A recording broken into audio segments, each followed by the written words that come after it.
Subscribe કરો ગામઠી કિચનને ને બેલ આઇકોન દબાવો લેટેસ્ટ કુકિંગ વિડીયો જોવા માટે। હેલો ફ્રેન્ડ્સ, ગામઠી કિચનમાં તમારું સ્વાગત છે। આજે આપણે બનાવીશું કાકડીનું શરબત। ઉનાળામાં લૂથી રાહત આપે, એસિડિટી, ગેસ ના થાય એના માટે આજે આપણે બનાવવાના છીએ કાકડીનું શરબત, જે આ ગરમીમાં બહાર જતા હોય લોકો તેના માટે તો ખાસ જ ઉપયોગી છે।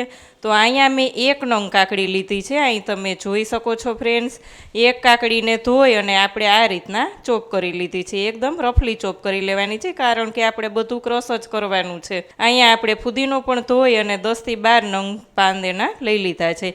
1 ઇંચ આદુના ટુકડાને પણ ધોઈ અને આ રીતે આપણે ટુકડા કરી લીધા છે છાલ કાઢીને। અને અહીંયા 2 ટેબલ સ્પૂન ખડી સાકર લીધી છે। ખાંડનો ઉપયોગ નહીં કરવાનો, ખડી સાકરનો જ ઉપયોગ કરશું, કારણ કે ગરમીમાં રાહત આપે તેવી ખડી સાકર જ હોય છે। ખડી સાકર તાસીરમાં ઠંડી હોય છે, એટલે આપણે ખડી સાકરનો ઉપયોગ કરીએ। ટેસ્ટ વધારવા માટે અહીંયા આપણે 1/2 ટીસ્પૂન સંચળ પાવડર, 1/2 ટીસ્પૂન શેકેલા જીરાનો પાવડર અને 1 લીંબુનો રસ લીધો છે।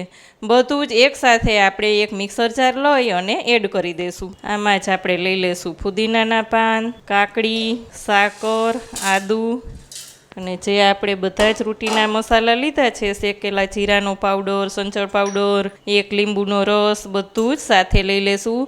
અને સાથે જ ખૂબ જ ટેસ્ટી બને અને તેનો કલર પણ તે જ જળવાઈ રહે તે રીતે આપણે આમાં લીધા છે 5 થી 6 આઈસ ક્યુબ, અથવા તો ઠંડુ પાણી તમારે ઉમેરવાનું। અહીંયા આપણે એકવાર ક્રશ કરી અને જરૂર પડશે તો ઠંડા પાણીનો જ ઉપયોગ કરીશું। અહીંયા આપણે બધું જ ક્રશ કરી લીધું છે, ગાળી લેશું। આમાં જ આપણે થોડુંક ઠંડુ પાણી લઈ અને ફરી પાછું ગાળી લેશું। આમાં મેં ક્રશ કરવામાં પણ અડધા ગ્લાસ જેટલો ઠંડા પાણીનો ઉપયોગ કરેલો, જેથી કરીને એકદમ સરસ એવું આપણું શરબત તૈયાર થાય। અહીં તમે જોઈ શકો છો, અહીંયા આપણું શરબત તૈયાર છે। સર્વ કરીશું। અહીંયા આપણે શરબતને સર્વ કરીશું। અહીં તમે જોઈ શકો છો ફ્રેન્ડ્સ, મસ્ત એવું આપણું શરબત તૈયાર છે। તો ઉનાળામાં કાકડીનું શરબત ખાસ બનાવવું જોઈએ, પીવું જોઈએ અને ઘરના સભ્યોને પીવડાવવું જોઈએ।